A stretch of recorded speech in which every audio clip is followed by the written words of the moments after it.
Nakakagulat daw ang mga pangalang idinadawit ni Kerwin Espinosa sa drug trade ayon kay Senator Manny Pacquiao.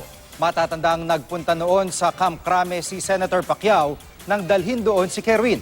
Handa raw si Kerwin na humarap sa Senado at isiwalat ang pangalan ng mga sangkot umano sa droga. Git naman ni Senator Laila de Lima, ang pagtestigo ni Kerwin ay isa na namang paraan ng gobyerno para siya isiraan.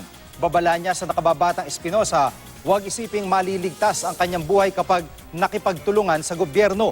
Malamang daw matutulad siya sa nangyari sa kanyang ama, na tingin din ni De Lima ay mangyayari din kay JB Sebastian. Pag-aaralan daw muna ng Department of Justice ang magiging salaysay ni Kerwin bago siya isailalim sa Witness Protection Program.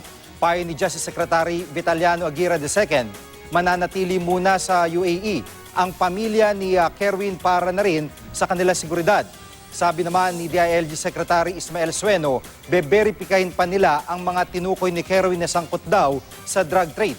Base raw kasi sa kanilang pagsusuri, posibleng politically motivated ito.